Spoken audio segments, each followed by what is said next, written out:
Oi pessoal, bem-vindos ao Bunker e hoje um programa para falar sobre um dos maiores gênios da cultura pop, que é o Charlie Schultz, o criador da Turma do Amendoim. Não sai daí, vai ser sensacional.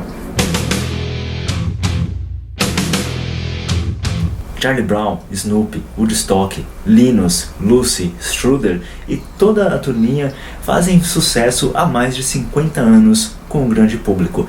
E não é à toa.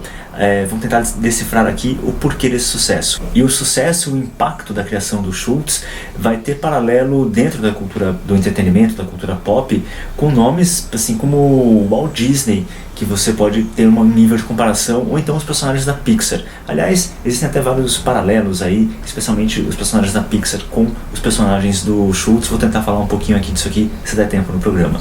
O Schultz nasceu em 1922 em Minneapolis, nos Estados Unidos. Ele é da grande geração americana. O Schultz, inclusive, serviu na Segunda Guerra Mundial, ele foi da infantaria. E aqui já há uma pequena curiosidade. Todo Dia dos Veteranos nos Estados Unidos, o Dia dos Veteranos é um feriado em homenagem aos militares que serviram as Forças Armadas. O Schultz, todo Dia dos Veteranos, ele publicava uma tirinha da Turma do Snoopy em homenagem aos combatentes, aos soldados americanos. Aliás, são muito bonitas essas tirinhas, são muito tocantes. Após terminar de servir no exército, o Schultz volta para os Estados Unidos e começa a dar aulas num instituto de arte. Paralelo a isso, ele começa a desenvolver uns personagens e publica ali de 1947 a 1950 uma turminha chamada Little Folks, que tem um personagem que chama Charlie Brown, tem um cachorrinho que parece um pouco Snoopy, e ele vai trabalhando com esses personagens. Aliás, curiosamente, o Schultz quase vai trabalhar para a Disney, para o império do Walt Disney. Só que o que o leva a não aceitar este emprego é justamente a ideia de que dentro do império da Disney, o Schultz seria só mais um, ele não seria o Charlie Schultz. Então ele termina não trabalhando para o Disney. O que aí muitas vezes é essa grande escolha que a gente faz na nossa vida, em que você fala, bom, vamos seguir o nosso destino e não o destino dos outros. E em 2 de outubro de 1950, o Schultz lança a primeira tirinha da Turma do Amendoim. E durante mais de 50 anos, o Schultz vai publicar de 1950 até 2000 diariamente as tirinhas da Turma do Charlie Brown. Ele vem nos encantar, vem nos fazer chorar, nos fazer sorrir com estes personagens que de forma tão sublime decantam e expressam a condição humana. Aliás, curiosamente, a Fantagraphics, a editora nos Estados Unidos, ela publicou estes boxes aqui com a obra completa do Schultz de 1950 até 2000. Este material está sendo publicado no Brasil pela LPM, eu não sei em que pé está a publicação, em qual número está, mas vocês podem conseguir essas edições em inglês da Fantagraphics já publicadas. Ou então você também tem esse aqui, o Celebration Peanuts, que é uma coletânea com as melhores tiras do Peanuts, que foi publicada há um tempinho atrás, aqui na época dos 60 anos de publicação. Sensacional, muito bonito de verdade isso aqui. E é muito interessante você realmente acompanhar esses 50 anos do trabalho do Schultz, porque você percebe a evolução do Schultz, não só em termos artísticos, em termos de traço, em termos de expressividade, mas da sua própria temática, da própria profundidade com que ele vai atingindo a cada ano com seus personagens. Curiosamente, o Schultz, ele mesmo falava que ele não era um grande desenhista, e ele vai trabalhar em cima disso para justamente tornar isso uma grande força dos seus quadrinhos, das suas tiras. E uma das grandes características da obra do Schultz vai ser justamente a simplicidade. Simplicidade que nasce dessa carência artística, entre aspas, e que ele vai trabalhando e se desenvolvendo, dominando esta carência ao ponto de ser uma das grandes forças, uma das grandes características da obra do Schultz. Mas vamos decantar um pouco mais esse sucesso do Schultz. A primeira coisa é que assim, o Schultz era um cara que fazia tiras em quadrinhos diárias. O seu principal objetivo era fazer o leitor sorrir. Lógico, existe todo um aspecto existencial na sua obra, existe todo um aspecto de reflexão, às vezes é um tanto quanto amarga a sua criação, mas a essência é com que o leitor esboçasse um sorriso. Às vezes esse sorriso é até interior, e nisso o Schultz é um mestre. Um outro aspecto que chama a atenção na obra do Schultz é a sua autenticidade. Uma autenticidade que nasce de uma voz interior, de uma necessidade de expressão interior do Schultz e que vai perpassar todos os seus personagens.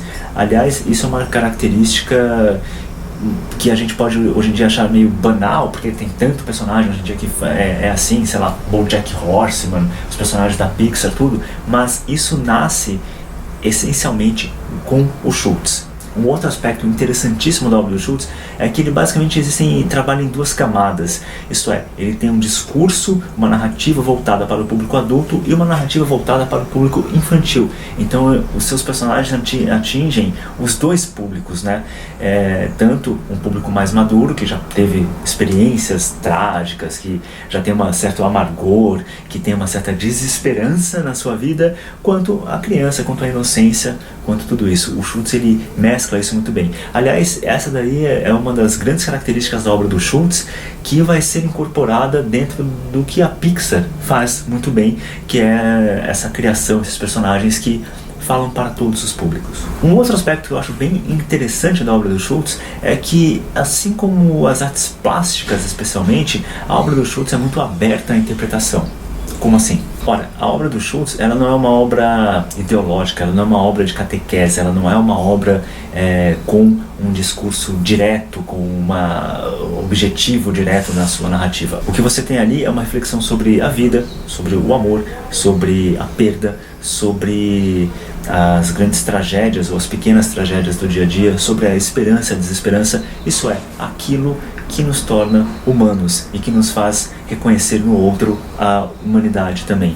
Essa é a grande sacada, talvez, do Schultz, e que mostra que ele é um artista consciente da sua obra, um artista consciente do papel da obra de arte no mundo.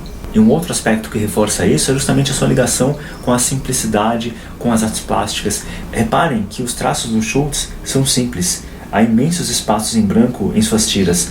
Há uma economia de imagens. Isto é, há um consciente convite para que a imaginação do leitor se complemente à do criador. Nas tiras do Schultz, nós temos uma simplicidade que é quase mágica.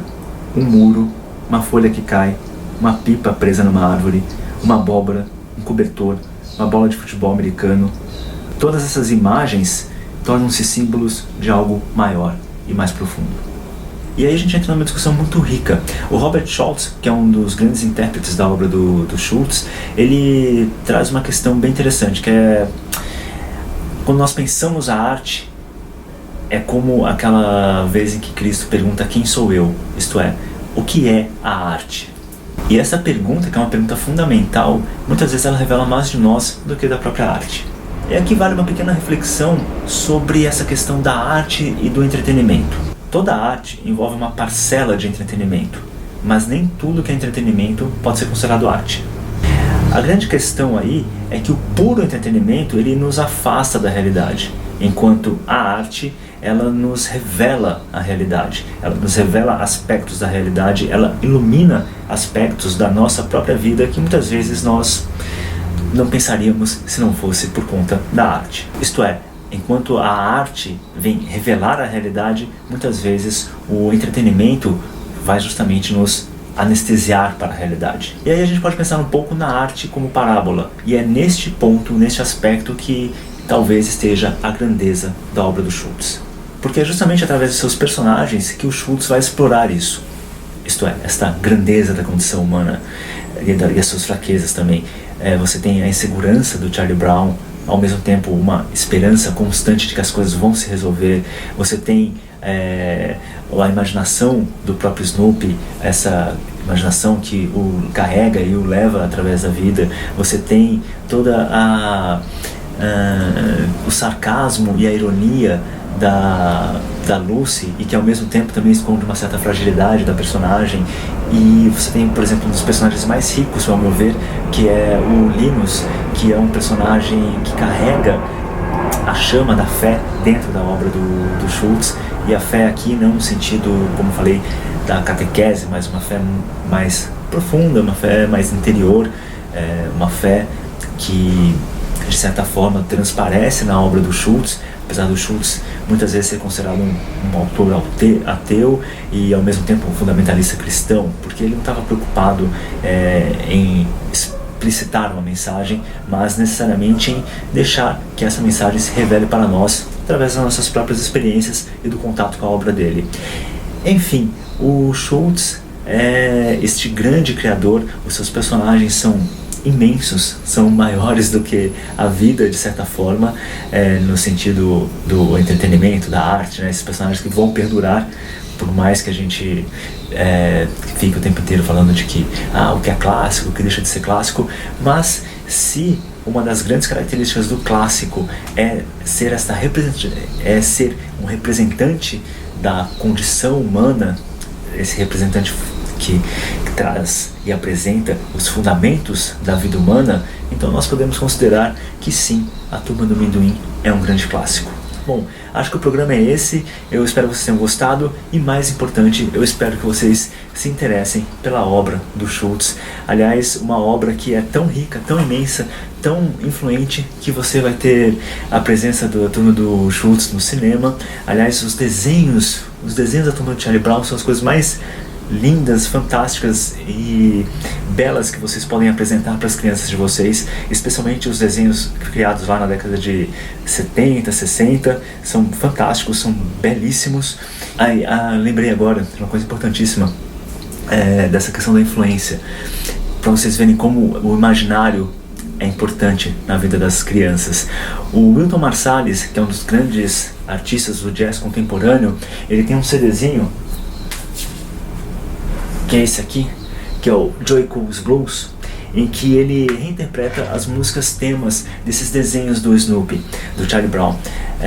E ele fala, no encarte do CD, ele fala que ele era uma criança e que os desenhos do Snoopy eram os únicos desenhos onde tocava jazz.